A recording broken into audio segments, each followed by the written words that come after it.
Hi and welcome to Orbit. This is my first Galaxy Watch review on this channel, and let me tell you, I have a lot to say about the Galaxy Watch 6. I own the small 40mm model in matte silver aluminium. Samsung calls it gold, but it doesn't have much to do with gold. There's also a black version and the larger 44mm case. If that's not enough, there's a Watch 6 Classic which comes in 43 and 47mm. The watches are all relatively light and the silicone strap is comfortable on my arm. I like that Samsung is not using a proprietary system like Google and Apple. They use regular watch bands, so there's a lot of choice. The design somehow reminds me of a bridge. Yes, a bridge. Because the whole smartwatch technology sits in a black shiny puck which is framed by the aluminium.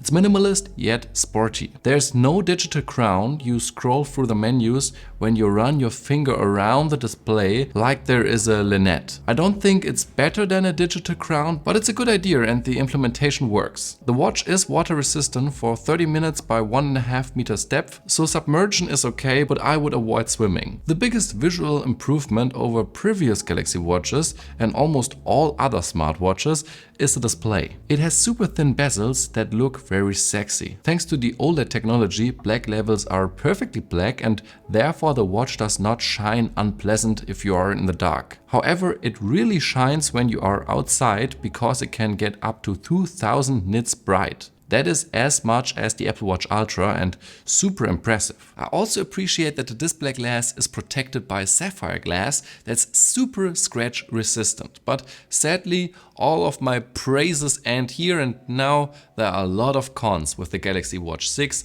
starting with the vibration motor. It's not a nice C-axis vibration motor, it is an old one.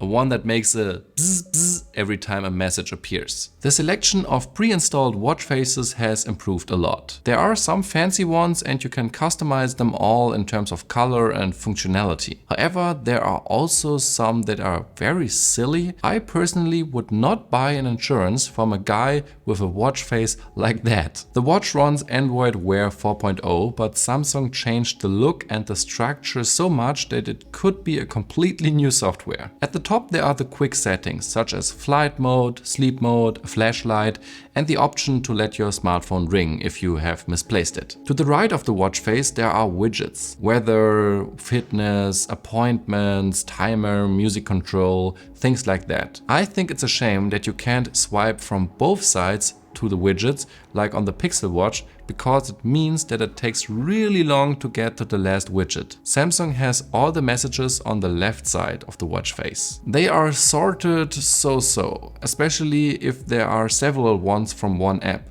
It becomes confusing. I think that the Pixel and Apple Watch have solved this better. When you swipe up from the bottom, you get to all the apps. Samsung has developed many apps itself, and Bixby is unfortunately pre-installed instead of the Google Assistant and Samsung Wallet instead of Google Wallet. You can install all the Google apps, but they don't work natively. At least Google Maps, Spotify and WhatsApp are available as apps and I found them all great. WhatsApp in particular is great because you can not only listen to voice messages, but you can even record them. The speakers and the microphone are perfectly fine for that, and you can also take phone calls with them. Before I talk about the fitness of the smartwatch itself, the performance and the processor, I want to talk about the fitness features because they are super important nowadays. I like that the watch reliably detects when I start running or cycling and visibly tracks the activity with an info about the pulse and the calories burned. However, both of these values are not accurate and too high. I wear an Oura Ring and a Whoop 4.0 to compare the data and they are much more accurate.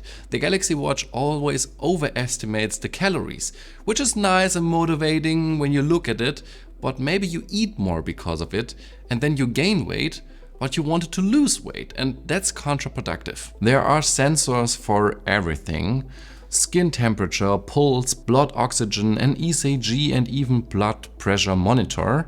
Unfortunately, you have to install extra apps for it on your smartphone to work, and it did not work for me. I did not use a Samsung smartphone to review this watch because I wanted to see whether it would work with regular Android smartphones as well. And the answer is, it works so-so. Because I have to install a lot of additional apps and they are not always available in the Play Store, which is strange.